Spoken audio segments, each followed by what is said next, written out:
morning to everybody. It is a snowy day, but a good day for Natolin because we are able to welcome today Minister of Climate from Poland and Environment, Mr. Kurtyka, who was so kind to accept our invitation to come to talk with you as a third climate transition lecture organized at Natolin. I would like to say that you had a chance to talk and discuss with the president of COP21, Madame Laurence Tubiana, some weeks ago, if I'm 1 month ago or something, yeah, some weeks ago. And today I would like to welcome and give at your disposal, if I may say so, Minister Kurtyka, president of COP24. Today's debate will be moderated as usually by Ambassador Lorkowski, whom you know so well. So use this occasion. Thank you very much for your coming. I would like to inform Minister that there are also people on Zoom, also our colleagues in Bruges, who asked us to give them an access to this lecture. So have a good time with Minister. You will be asked to ask questions and to take part in the debate. Thank you very much, Minister, for your coming. It is a pleasure and honor to welcome you today at Natolin. Ambassador Lorkowski, thank you very much for accepting our invitation to moderate today's discussion. Thank you very much. Thank you very much, Madam Vice Rector. Thank you, all of you, for coming, for joining. As it has been said, Minister Kurtyka is globally known as a former COP24 president. It is a glorious history, but it is a history. Recently, he took responsibility for the Polish climate and energy policy, and being as a minister in Poland responsible for climate, for energy, for environment, he plays a crucial and key role in Poland in that respect, playing a great role on the European level and engaging in the European discussion into the climate neutrality issue. So it's my pleasure to welcome you, Michał, to the College of Europe, and I would like to offer you the floor for some initial remarks for a lecture, and then we'll open the debate with the students, both here in Natolin and the students from Bruges. They are watching us as well.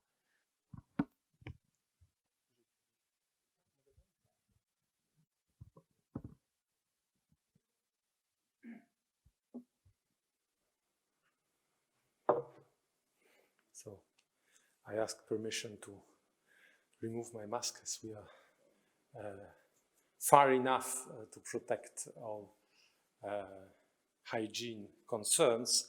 And I have been through COVID already, so I have antibodies. If you wish to be shared, I'll be very happy. It's not possible via Zoom, but okay. Anyway, thank you very much again for your invitation. It's a great pleasure to be here with you, and it's a pleasure to see people in a physical manner, because we already are trying to get used to work via Zoom, but nothing can replace a human touch, if I may say, in this. So I'm great and grateful for being invited in College of Europe in Natolin, and very happy to be able to share with you a couple of thoughts. But if it would be possible to make this as interactive as only possible, that would be, I think, the most interesting for both yourself and also for myself. So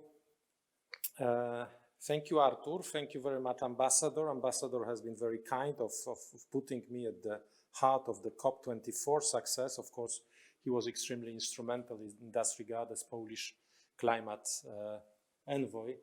And I was blessed and happy of having an excellent team, one of the best team, what I'm saying, in terms of climate negotiations that I have ever seen in the world. So I think that Poles not only have the record of having already 3 COPs in our territory, but also of really a great team in terms of climate negotiations. And right now, let me turn a little bit to the heart of this today's discussion: climate transition. So, what I wanted to do, if you would allow it, is to put a little bit this climate transition in a wider perspective, and try to ask myself the question, but maybe it would be also a subject for you future investigations, to what extent climate will be playing a pivotal role in many transitions that we are facing right now. And the answers that we will be able to find for climate-related questions, in fact, will be extremely fundamental for challenges that are much broader and which are at the heart of our civilizational dilemmas that we are facing as Homo sapiens. So in this regard, let me start with saying that we as humanity, we had, if we look at numbers, 2 extremely, and if we take wars apart and pandemics apart, if we take this perspective of the last 150 to 200 years, it has been an extremely successful period for the development of humankind. When I looked recently at life expectancy during the 20th century, life expectancy in the world increased twice, from something like 35, 40 years till 70 years right now. It's an unprecedented time that we are living in. 40 years ago, extreme poverty concerned more or less 40% of people in the world. Right now, it's less than 10%. And when you come back to 17th, 18th century, in 1800, there were 1 billion people living on this planet. 8% out of them were living in cities. Right now, we are 7, 8 billions, going to 10 very soon, and 1 in every 2 of us is living in a city. And cities would not be possible without a very deep transition in which energy played a crucial role, and especially fossil fuel energy. We wouldn't have light, heating, climatizations, but also we wouldn't have frozen food, big cities, because if you want to have a big city, then you need a car. You wouldn't have skyscrapers, as you need also to travel by a lift. So all what you experience right now and what you consider as normal, as being part of our acquis, is in fact the history of last 2 centuries. And at the heart of this transition and of this economic success, fossil fuel energies are playing absolutely a crucial role. So it has been a very deep economic progress, also an enormous industrial progress, what I have just mentioned, and also explosion of trade. We are right now living in a village, not only because of social medias, but because the price of shipping goods all around the world. Again, if we put the COVID-19 as in a parenthesis, then all this is building the world that you know, that you are living in, and that we are happy to share a lot of benefits. But of course, nothing happens without a price. And then this enormous industrial, economic, and trade success has left some orphans. The first orphan of this industrial growth is our planet. And there is a growing awareness in the world, there is a growing concern regarding the way we use the resources of our planet. The fact that we already use much more than that the planet is able to, during a year, to rebuild is one thing. But the fact that we are also polluting our planet in an absolutely disastrous manner is another. And of course, we can use this argument of saying, we have to switch to new sources of energy because oil, coal, gas will soon be exhausted, and we will not be able to use these resources because they will simply be exploited to the extent of maximum technical possibilities. But I don't buy this argument, because that was the argument which was behind Rome report in 1973. I don't know whether you still learn about it. That was a very interesting report saying, okay, the world is running out of oil, and by 2010 we will have a disastrous peak oil. We will not be able anymore to use oil and other mineral resources neither. But we are in 2020, and the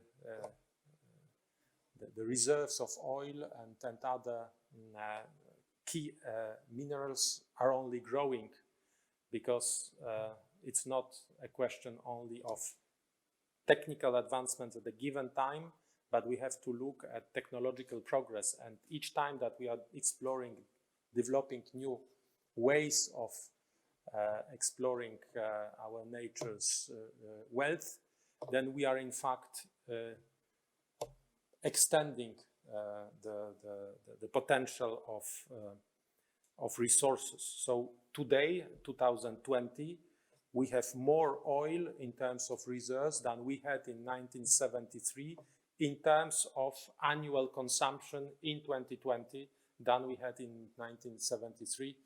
And in 1973, it was a couple of times less than it is today.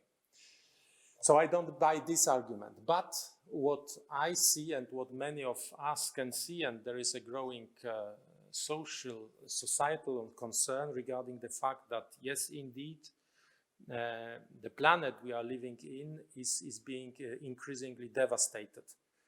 And you can see elements of this devastation here in Poland. Among 50 most polluted cities in Europe, 36 are in Poland. And that's a sad heritage of communist time, where nobody cares, in fact, neither about people's dignity nor about environmental protection. But you can see this as well in China, you can see it in India, you can see it in Malaysia, in Vietnam, in Cambodia, in Indonesia. You can see it in Africa, you can see it in South America. So there is an extremely negative effect of our industrial growth, which we start to understand, and we start to consider it unacceptable for the future. So that's the first orphan, if I may say, that was left by this industrial development. Then the second orphan are inequalities. But inequalities are a very interesting and tricky thing to be analyzed, as inequalities globally in the world are decreasing, and they are increasing in some parts of the world, and also they are increasing in Western world, trans-Atlantic world, in Western Europe, in United States. Inequalities are rising are skyrocketing, in fact. And the share of wealth which is owned by 1% of richest people in the world has risen tremendously in the last years. And what was extremely striking for me is that during the COVID time, the most wealthy people in the world, in fact, increased their wealth by 12%, so quite an enormous amount. So there is something in the way we produce wealth which is right now increasing inequalities than decreasing. And then, of course, the number of very complex issues that are happening which may well increase these inequalities. Digitalization, what the world will be looking like if some of us have access to digital resources, to digital skills, some others would not have this access.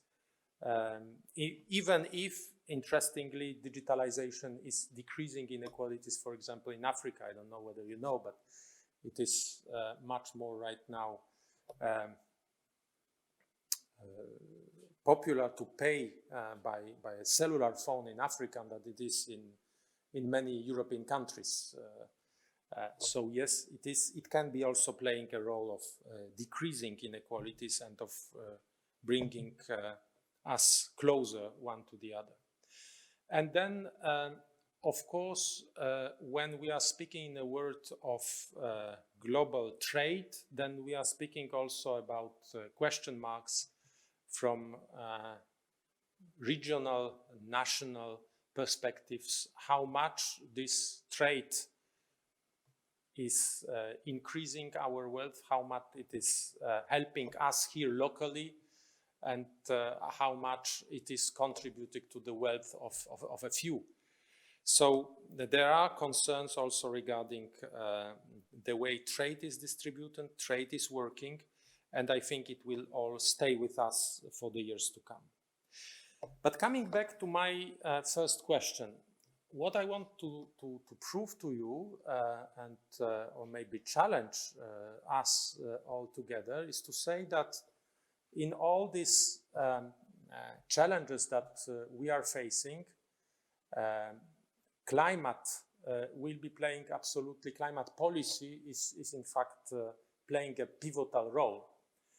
And climate policy is something that will be, in a necessary manner, maybe not always explicit manner, will be pushing us to ask ourselves very hard questions regarding the challenges I have just enumerated and which are at the heart of our civilization today. Because when you are speaking about industrial growth, which has been fueled by fossil fuels, then you might ask yourself the question, so how will growth look like in the 21st century if we do not have fossil fuels? How are we going to generate electricity, the necessary electricity? And how are we going to fuel our planes, ships, cars? And there are technological possibilities. So I'm an optimist in this regard, and I have been a very fond promoter of technological innovations as part of the answer. But we do not have answers to all, or somewhere where we have technological answers, they do not match with economics. They are simply much more expensive. Yes, we can produce steel out of hydrogen, but it is a couple of times more expensive than it is producing steel out of coke. So there will be hard choices that that your generation will be confronted with. Because climate, and when we speak about climate neutrality, and then we are here at the heart of our, if I may say, classical way of understanding the lecture that is being given by a COP24 president, what is climate neutrality and how fast are we going to get there, then what is an unprecedented and very interesting situation is that major economies in the last couple of months or aligned around the objective of climate neutrality by 2050. That is something extremely powerful, and that is something which will shape your future. Only a couple of months ago, I wouldn't dare to think that China will proclaim carbon neutrality. China is not using the word climate neutrality, it's using the word carbon neutrality. Might be an interesting subject of research for what does it mean indeed, and what are the consequences of going for carbon neutrality. And of course, China is choosing another date, 2060, but it is saying, yes, indeed, there will be a peak of CO2 emissions by 2030, and then emissions in the kingdom of the middle are going to decrease, and 2060 we will be carbon neutral. Couple of days around this date, Japan says that's the first, first public appearance of the new prime minister after Prime Minister Abe resigned, and the new prime minister, Japanese prime minister, says, yes, indeed, 2050 we are going for climate neutrality. A couple of days later, South Korea is saying the same. So major economic blocs in Asia are all aligned around climate or carbon neutrality by mid-century. And then, of course, Europe. We have been in the forefront of this discussion, and Europe claims the leadership in the climate policy, and rightly so, saying, yes, by 2050, the bloc will reach climate neutrality. And then we have a new president, United States, who says, so the first day of his office said, I'm coming back to the Paris Agreement and I'm going to reach climate neutrality by 2050. Moreover, he says, I'm going to reach electricity neutrality by 2035. So for energy perspective, it is tomorrow. So in this world where all major economies, all major economic blocs agree on the fact that we are going for climate neutrality by 2050, what consequences it will have for you, for us? Major.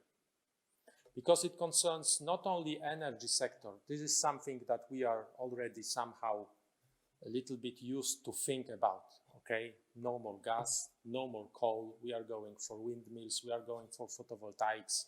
Some are saying we are going for nuclear, some are saying we shouldn't go for nuclear. That's another discussion, not that much climate related, but having a very different roots in different other questions. But moreover, people are saying this. Then we have transport. In fact, the most used in the word fossil fuel is oil. It's not coal, it's oil.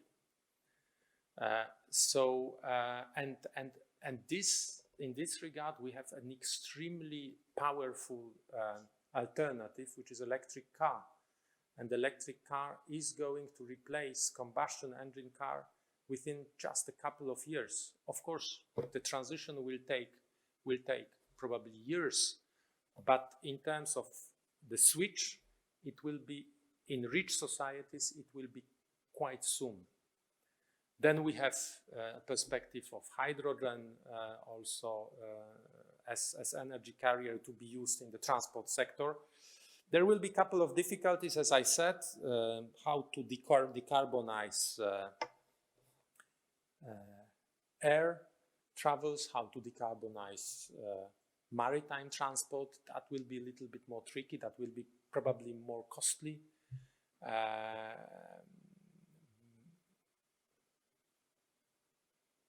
And we will see how it ends up, depending on the scale of solutions.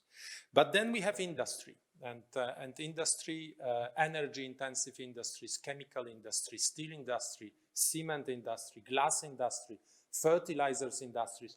All of them need today fossil fuels as inputs for their process, for their industrial processes. How it will happen, how it will be workable, that will be a very big challenge for these industries, and also a very big challenge for countries which will bet on climate neutrality compared with the ones who will not bet on climate neutrality. Why? Because the way we see climate neutrality, for example, here in the European Union, is we shouldn't produce any goods or services with carbon footprint on our territory. But it says nothing about the fact whether we can or not consume goods or services on the territory of the European Union. So we have a very paradoxical situation, and I have read recent report of the Council on Climate Change in United Kingdom saying that UK citizens are consuming twice as much carbon footprint that is being produced on the territory of UK. Which means that in fact, what we are saying is we are outsourcing dirty production, if I may say, outside of European Union's territory. We are saying, okay, cement is bad. Let's not produce cement, but let's not build houses then. Let's not import cement from outside. What about steel, etc.? So we are here in a very complex situation, and this will have to be asked or answered also by European Union, whether we want to have a green island or whether we want to have a green planet. If we choose the green island, then this strategy of outsourcing dirty production outside of European Union to third countries is a very successful one. Then by mid-century we will say European Union is climate neutral, but it will say nothing about the fact that outside of European Union actually the emissions will rise because environmental, climate, human rights standards are not the same within the territory of European Union that it is in many third countries from which European Union is importing these goods and services. So in terms of industrial change, we will have a lot of very complicated questions and a lot of questions which will be of very practical nature and very soon on European agenda. We are discussing right now, and we will tackle in the middle of the year, a carbon border adjustment mechanism. I don't know whether you have heard of this. This is in fact the first organized trade discussion linked with climate policy. And interesting, when I'm speaking with my counterparts, with my colleagues, COP presidents, Salaheddine Mezouar from Morocco, Pulgar Vidal from Peru, Laurent Fabius from Paris, then we think that in Glasgow, this subject of trade might come back and might be one of an interesting subject. Maybe not explicitly tackled at the COP26 in Glasgow, but a subject we will certainly make a lot of shadow on climate discussion in Glasgow.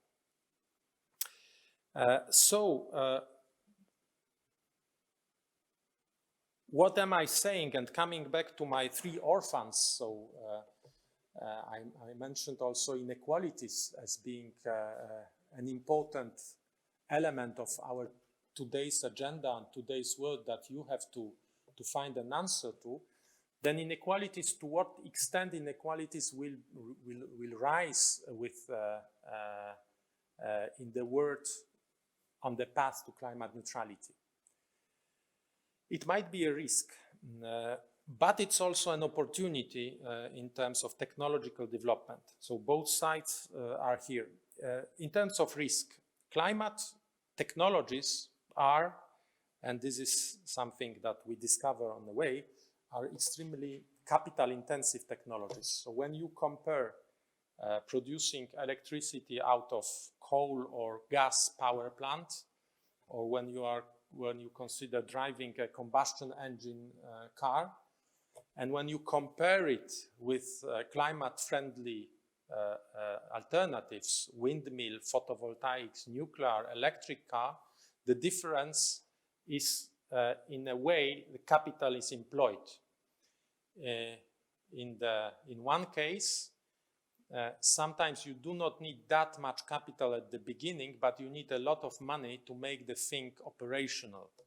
While when you are going for climate-friendly technologies like photovoltaics, windmill, nuclear power plant, electric car, you pay a lot in the beginning. That's what an engineer or an economist would say is capex intensive. And then OPEX, so operational costs, are very small. So basically, in order to switch for climate-friendly technologies, you need to have a lot of money. You need to have a lot of capital. And what has been my claim right now is that we need to use the opportunity of this COVID-19 pandemic recovery to put our world on a track for a new growth, because it will not be possible soon to replicate another fiscal stimulus of a magnitude which is right now employed for COVID-19 recovery.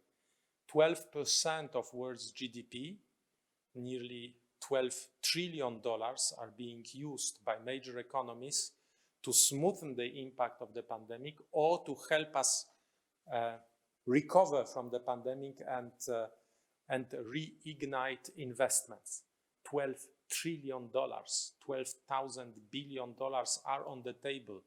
This is this capital which is required for switching to some climate-friendly technologies. But we need to use this opportunity because it will not be possible soon to orchestrate another fiscal stimulus worldwide of a scale and magnitude comparable to 12% of world's GDP. So that's an opportunity. The threat is that if you don't have this money, if you don't have access to cheap money, then in this capital-intensive revolution, you are dead. Which will be the most important? Whether we will be able to help African countries, Asia Pacific, South America, to what extent this fiscal stimulus will be generating also opportunities in the wealthy world, to what extent it will also help developing countries. That will be extremely important, whether we increase inequalities after COVID-19 or whether we can somehow smoothen these inequalities. Extremely complicated challenge, and for now, I'm not optimistic in this regard, but I want to be convinced that yes, indeed, we would be able to do something, especially that, again, coming back to Glasgow, COP26, one of the extremely important subjects, issues, which is being debated since a couple of COPs already, is the question of providing adequate resources for developing countries.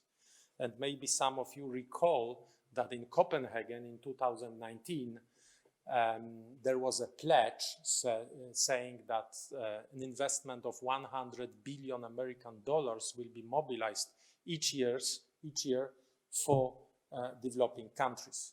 When we ran COP24, that was one of the extremely important subjects of concern by developing countries, saying, guys, okay, we understand that you do your best, but basically speaking, the amounts are not here. And $100 billion, we are far from it. And what will happen right now during the post-pandemic time, and what will happen in Glasgow, taking into account that many major economies, including UK, by the way, which will be extremely complicated for them, are reducing their aid budgets for developing countries. So yes, it can help to solve this question of inequalities. It can also increase problems. So what I wanted to say, that in order to begin our discussion, and I hope I'm not too long by now, is to say that if you tackle the key challenges of today's world, the way our civilization is building growth and wealth, the way we tackle inequalities, the way we tackle geopolitics, including trade. All these questions will be having at the heart the question of how do we tackle the climate policy challenge in the coming years. And it will be interlinked, but the way we will answer the climate puzzle, it will influence the way we will grow in the future, we will tackle inequalities, and we will or not be able to recreate coordination and cooperation between countries in the post-COVID world. So that would be all from my side in terms of introduction, but I'll be very happy to have an interaction with you and to discuss these ideas. Thank you very much, Minister.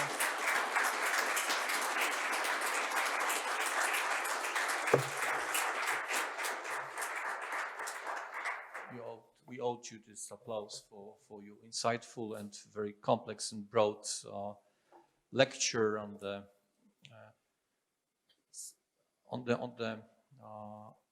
challenges we are facing right now, and the ways you have personally experienced how the world is facing these challenges right now.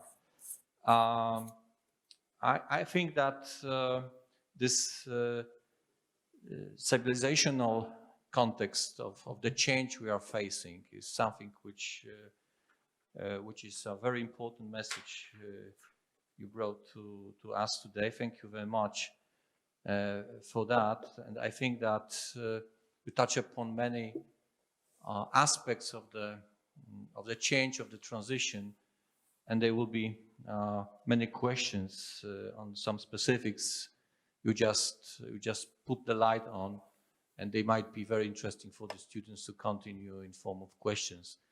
So I will open the round for questions, comments from the students. You will be asked, Minister, to take your seat if you would spend some time with us in a more comfortable way. So if you would like to start asking the questions, you are more than welcome. Please present yourself before asking the question. Please go ahead. The mic is already here.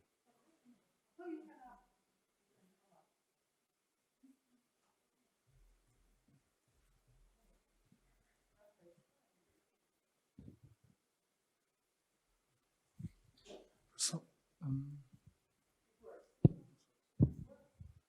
first of all, thank you, Minister, for your interesting presentation. My name is Pedro. I'm from Portugal. You mentioned one of the interventions I remember the best is when you mentioned there's something wrong with the way we produce wealth and how it produces inequalities. Then you talk about the increase of inequalities, so in this case we're talking about an unjust transition, not listening to a just transition when tackling climate change. There's something, however, I don't fully agree with you, which is about the economic and capital impact, because I think that's not an inevitability. I believe that it is in the current economic system we are living in, but we don't necessarily need to have a very big socioeconomic impact with the transition if we change the way we organize our economy. So my question for you will be between keeping the economic system as it is and ensuring a just transition, what would be the choice of the Polish government? Thank you.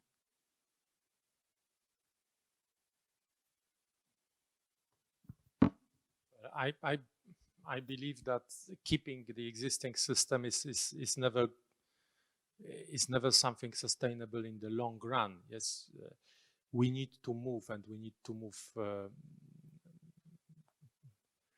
taking into account new technologies. You know that has been this movement of don't recall his first name, Ludist, guys who said that they absolutely don't want to see the technological progress because it's taking the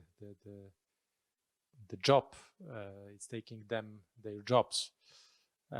So on the contrary, I think we should embrace new technologies. We should go for something new. And when you ask about Poland, the specific situation of Poland is that maybe I will come back here. Maybe just let me then elaborate few words about the specific situation of my country. When we started our transition in 1989, in 1990, we experienced three dependencies or three shocks, if I may say. First is that 97% of electricity in Poland in 1989 was generated out of coal. And this is a completely unique situation in our region. All our neighbors had some other sources of energy. When you speak about Czechoslovakia, today Czech Republic and Slovakia, when you speak about Lithuania, Ukraine, but also when you consider the region, Hungary, Bulgaria, Romania, all of them had their energy mixes diversified. A single country, by the way, the biggest country in the region, didn't have any other alternative. It was a monoculture in terms of coal. So that's an exceptional situation from the beginning. Then the second is that in the 90s, we started to import gas, but in terms of, again, technological possibilities, the only way of importing gas was at that time from Russian Federation. Yes? So you could argue, okay, if you have coal, so let's diversify it, let's move for other sources of energy, but the only available alternative at that time was gas, and gas increased your dependence on your neighbor. And historically speaking, in the beginning of 90s, to say in Poland that we will increase our dependence on Russian Federation, it wouldn't be very much welcome neither. So in fact, we stayed with coal. And then the last dependency was the fact that these coal capacities, power plants, were relatively new, were created in 70s, so relatively new power plants, and a big economic shock, minus 20, 25, 30, depending on sectors, % of industrial output down in the 1990, 1991, 1992. We recall this time. So you start your transition being stuck with one fuel, no alternative to bring another one, and a big overcapacity in terms of generating electricity from this fuel. So for years, Polish transition was somehow hostage to this initial situation. And in fact, only in recent years, we start to develop choices regarding this transition. Why? Because first of all, we can have an alternative in terms of gas supplies. That's something which started already in the beginning of 2000s, 2005, 2006, the decision of having LNG terminal. So you can have an alternative in terms of gas supplies. So this is something which is well engaged. And right now, in fact, Poland can fulfill it, or it will be able soon, when Baltic Pipe will be finished, it will be able to fulfill all its needs in terms of gas from outside the eastern direction, which is extremely important when you consider that energy sovereignty is part of sovereignty, of wider definition of sovereignty. So then, yes, it is possible to go for gas. Then it appears that we have a very rapid development of technologies, electric batteries, photovoltaic panels, windmills, or are cut by more or less 10 in the last 10, 15 years in terms of capex cost. So that's another window of opportunity which is opening. But still, what we drag through this transition is the fact that we are living in a single market. Yes, so the costs of goods are the same whether you are on this side of the Oder-Neisse or whether you are on the western bank of the Oder-Neisse. So, for example, a very interesting example of Görlitz is Gorzelec. I don't know whether you have visited. I think it might be a very interesting study tour, because on one side you have in average people earning 1,100, 1,200 euros per month in Poland, and on the other side, well, East Germany is a very particular area in terms of industrial also desertification, but still you earn 2,500, 3,000 euro in Germany in average in industry. So 2.5, 3 times more. And in fact, an electric car and Volkswagen ID3 costs on both sides of the Oder-Neisse the same. Of the river, the same price, yes, 30,000 euro. So we still have this challenge. The average share of energy costs in Polish households' income is right now around 10%. It is closer to 5% in Germany. So you still have this ability of economy to generate enough money and to leave nobody behind, as we say, when proposing the choices for new technologies. So what I think is, we need to go, we need to develop, we need to employ new technologies, we need to change Polish energy system, that's for sure. And this is why what I have proposed and has been accepted by Polish Council of Ministers in the beginning of February is a new energy strategy for Poland, which foresees that by 2040 the share of coal will substantially decrease in Polish energy mix, going in one scenario till 11% from 75% only 1 year ago. So that's an extremely important change, which is on the way. But it needs to be completed with investment in new technologies. And this is why the perspective which opens right now in terms of budget from the European Union, new budget perspective 2021-2027, and the recovery funds are crucial to enable this transition. Not to finance it, let's be clear, because the discrepancy between the number, the amount of money which is being provided in European money and the amount of money which is needed for the transition is really big. To give you an example, we have 3.5. Poland is the biggest beneficiary of Just Transition Fund, 3.5 billion euro. That sounds a lot, but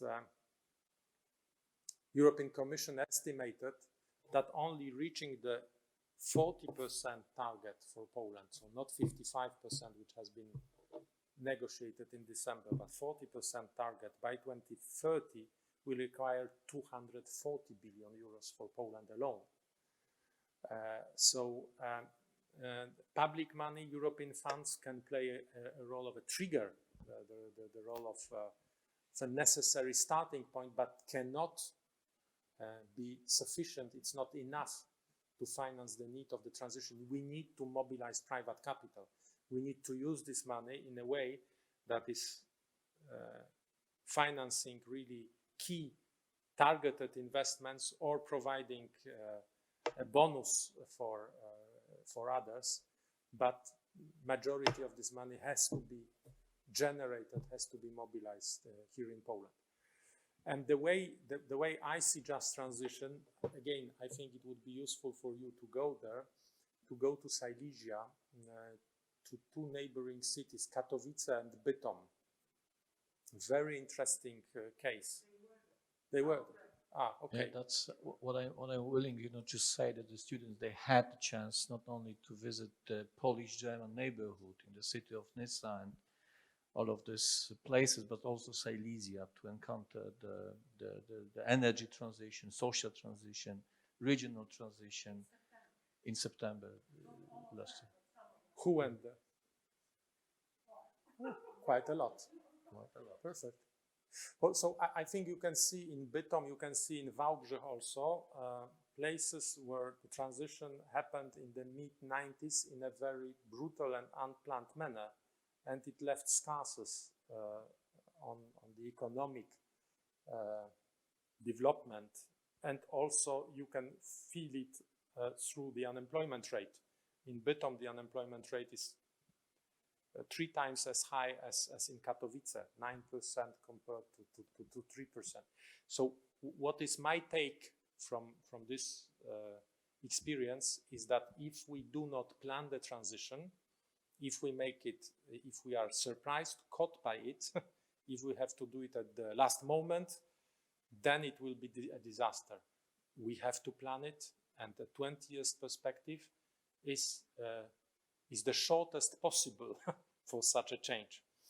Because I think also that many people understand just transition in a way that I think is not anymore valid.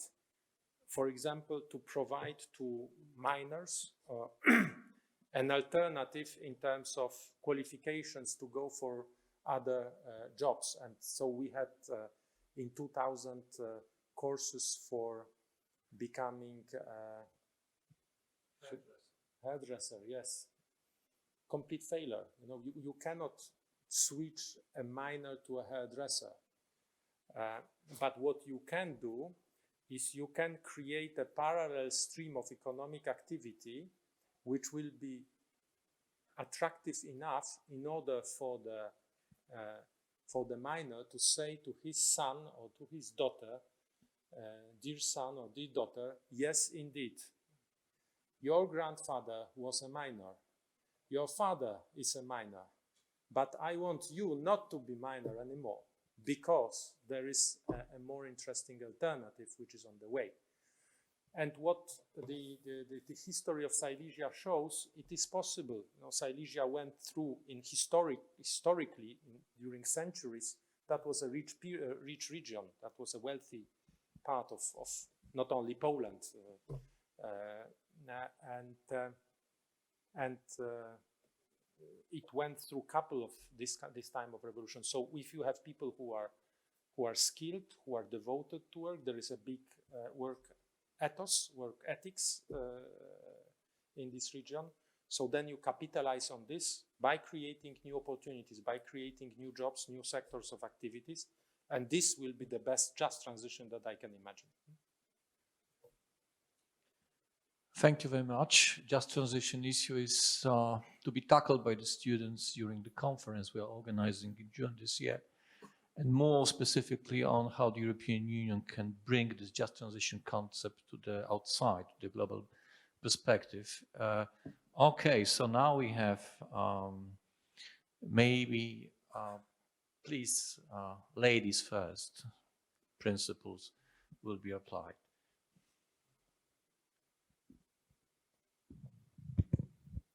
My name is Katarzyna and I'm from Poland. And actually following a bit the previous question and also coming back to your speech that you said that climate change, climate transition is cross-sectorial issue. I would like to ask you a very short question. What are the 3 reasons against and pro closing mines in Poland in perspective of 20 or 30 years? Yes. Would you dare to answer? With pleasure, but I will have to count 2 times 3.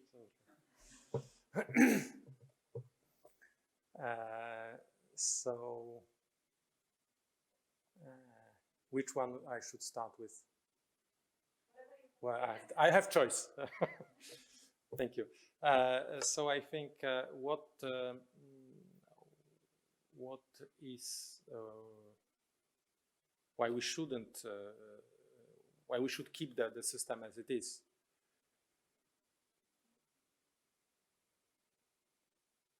There is certainly a societal and in Silesia a big societal culture around coal.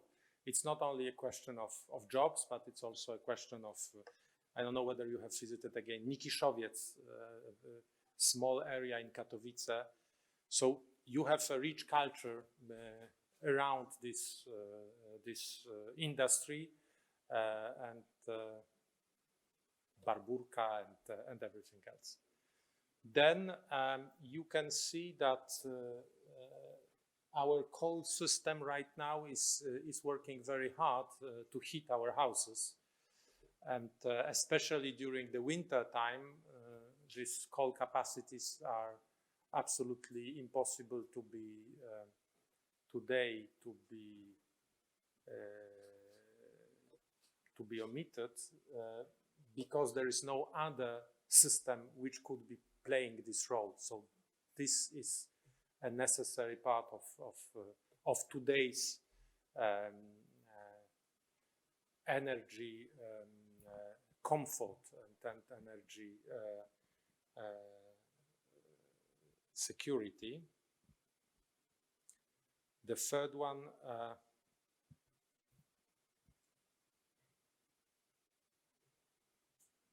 maybe, I don't know what would be the third one. I have to think. But why we should do it? Because I think it's sometimes not taken enough into account the fact that the exploration of coal in Silesia lasts already for more than a century. Then all best placed geological layers have already been exhausted. So in fact, you have to dig deeper and deeper, and we have mines where miners are spending 2 hours in order only to get to the place where they can dig coal.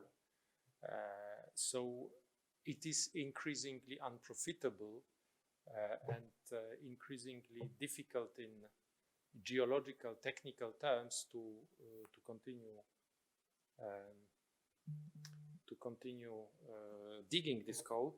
Then the second argument would be linked with the fact that mines are not producing coal for nothing. They are producing for clients, and these clients, the energy sector is right now switching because you have technological possibilities and you have climate and environmental pressure on switching to new power blocks. And in Poland, the coal power plants will live with us between 5 and 15 years, not that much more, because they will reach their technological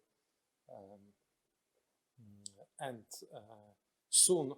So there will be no clients simply for mines. And then last argument is that we have lots of examples of young people in Silesia who are not anymore attracted by these jobs. And this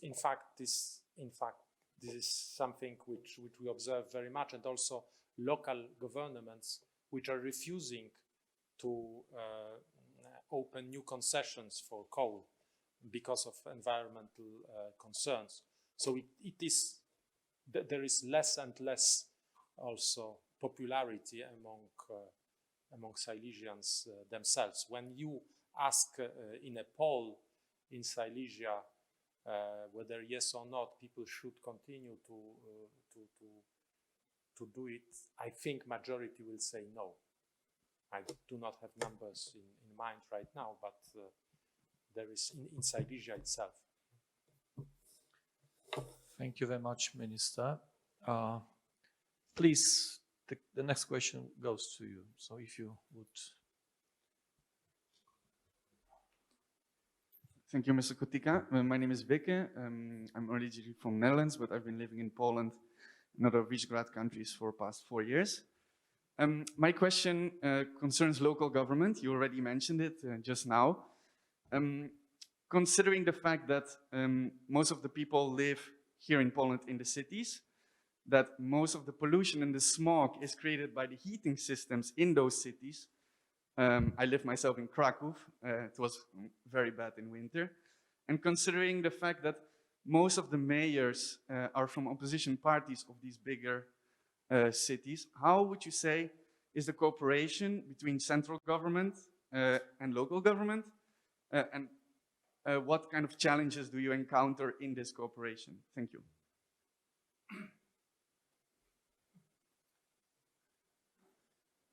I think that's something of what in an American politics language we would call a bipartisan agreement, that air quality is above political divides. And so, of course, it influences a bit, but also I think there is a lot of goodwill in order to tackle the problem. And so we are working hand in hand with local governments. In fact, we signed just 1 week ago, exactly in Świętochłowice, an agreement with 1,000th gmina who join our program Clean Air. So 1,000 local authorities are, and this, I didn't look at political, let's say, distribution, but I think it is neutral. So yes, indeed, we have this this challenge, which is considered as a societal challenge, as a common challenge. That's, I think, justified, very much justified in this case. By the way, Krakow forbids to heat with non-ecological fuels, and in Krakow itself, the situation has improved last year tremendously. But the problem is, and that's that around Krakow, the neighboring cities did not do the same. So in fact, in Krakow, you have the problem of having smoke from outside Krakow. And this is, I think, a good illustration of this problem of a common good, yes? If till the end, till the last of us, last households, will not switch to clean ecological heating, then we will all suffer. And there is a consciousness about this, I think, among us.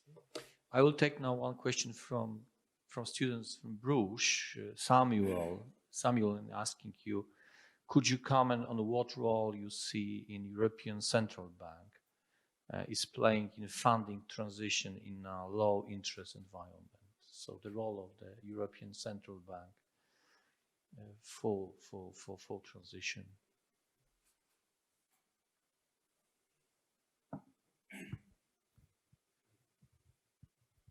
I'm not a banker, so I do not envy bankers. I think that the role of a central bank is to guard stability of prices. But yes, indeed, Christine Lagarde is increasingly facing the question whether yes or not she should provide with some kind of privileges to climate-friendly financing. Frankly speaking, I don't know how to tackle this this challenge, and this will be probably the question also between European Central Bank and European Investment Bank. What are the split of roles and how they can deal with this? But I'm not a banker myself, so I will not be able to that much go into details for this question. Okay, thank you very much. And the last question I would propose, there are so many. Please, maybe from this. No, it's you. Yeah.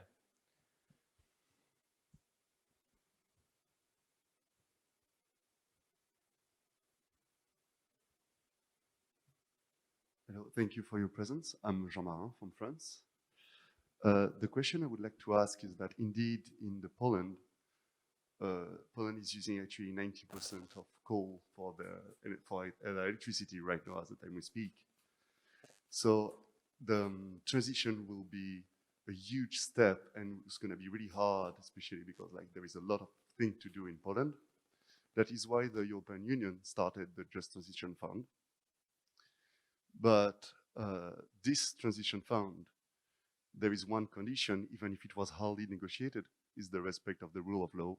And we know that in Poland and Hungary, there has been issue with the rule of law. And do you think your government will be able to have this money from the Just Transition Fund? Thank you. Well, this question of conditionality has been very much debated during December Council. You have another conditionality that you didn't mention, which is concerning Just Transition Fund, which is linked with climate neutrality at the level of European Union. But I'm confident it has been solved, and we can move forward. It has been a very tough discussion as far as I could have seen it from far, because that was the role of Prime Minister Morawiecki, who was the main actor in this regard from the side of Polish government. But we have the budget, we have European budget, we have European targets for climate action for the next 10 years. So I think it was a tough discussion, but we have this, and we should be able also to acknowledge that we can move forward together as European Union. Thank you very much. And indeed, we have maybe last question. No, behind you, please. From my left, that I'm looking for extreme. I'm Joe from the UK, and I wanted to ask you about COP26. So firstly, carbon market is an extremely important part of the global transition, but it's not something that you were able to solve at Katowice, which pushed Article 6 over to Madrid and now over to Glasgow. Do you think that will be something that the UK can solve and bring India and Brazil and others on board to finally get carbon markets operational? And more broadly, do you have any early takes on the UK's progress on COP26? I believe you met Alok Sharma in December, so whether you had sort of any early opinions on how things are progressing. Yeah, we already had a couple of discussions with Alok Sharma on this subject. Article 6 is the last element of Katowice rulebook, which needs to be completed in order to make full transposition of the Paris Agreement. I think technically speaking, we can find an answer. And you mentioned India, but a couple of other countries, Brazil is playing an extremely important role, Japan. So technically speaking, I think we can find an answer. Right now, the question will be, what will be, if I may say, the political mood by mid of the year, and whether we will be able to reach the compromise or not. When you recall the way to Santiago, or in fact to Madrid in 2019, then you recall also that there was a couple of quite difficult exchanges between European Union leaders, that time President Macron also, and President Bolsonaro. And so you had this kind of political tension in which, even if a technical solution existed, the mood was not that much for something new. So it is a tricky thing, because that's the last and the only element to be negotiated in terms of international climate agenda to implement the Paris Agreement, and we do not see that much subjects to have on the table in terms of this intergovernmental discussion. So when I speak about it with Alok Sharma, we are discussing about what are other subjects that could be debated at the same time, and to what extent you can have, because when you are left with one subject as a negotiator, it's extremely complex. You have only 0 or 1. But when you have 2, 3 subjects, 2, 3 issues which are debated at the same time, then somebody is giving up something in the subject 2, somebody is recompensated in the subject 3. So in fact, you need to create a wider agenda in order to create opportunities for arbitrages, for compromises. So this is an extremely challenging task, and I discussed in December with Alok Sharma, who was asking how important the duty is in terms of time constraints. And I said, well, it's pretty much 25 hours a day. And he was at that time also having his ministerial job. So since then, he left his ministerial job, which means that he concentrated on COP26. And I think he's right to do so. Also, it will be extremely complicated also by the time of COVID-19, because you sometimes need to have people physically face in the same place in order to get a compromise. And we do not still know whether mid-year Bonn meeting will take place. Probably, well, it's complicated. So it might be a very, very complicated COP in Glasgow. But also, yeah, it depends also very much how in what mood we will go out from COVID-19. If there will be a wave of optimism, people saying, okay, let's move, let's go, then it's possible. But in terms of big announcements also, it's quite complex, because US is back in the game, and you cannot have another US announcement at the COP26. So very much will depend on the political mood around. Okay, thank you very much, Minister. I mean that the linkage between this Article 6 and the ambition agenda, which will be at the very heart of the Glasgow summit, is something which will be very important, and that would give some pressure on the ministers to agree on that as well, because without having Article 6 being operationalized, many countries or many parties would not go very ambitious way to the issue of revising the own targets. That's how the system is organized. So I think it is. But I will be more optimistic about Article 6. It's actually it's the last element, and it's time to be closed. Thank you very much, Minister, for joining us for the discussion, for your presentation. Thank you for taking the questions, both from the students from Natolin and from Bruges. Very happy to see you here, and very happy for the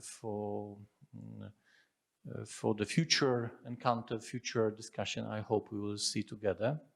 The first occasion will be this conference I mentioned in June, to be focused on the issue of how to globalize and how to export a just transition by the European Union. Maybe you will have time to join this discussion virtually or personally.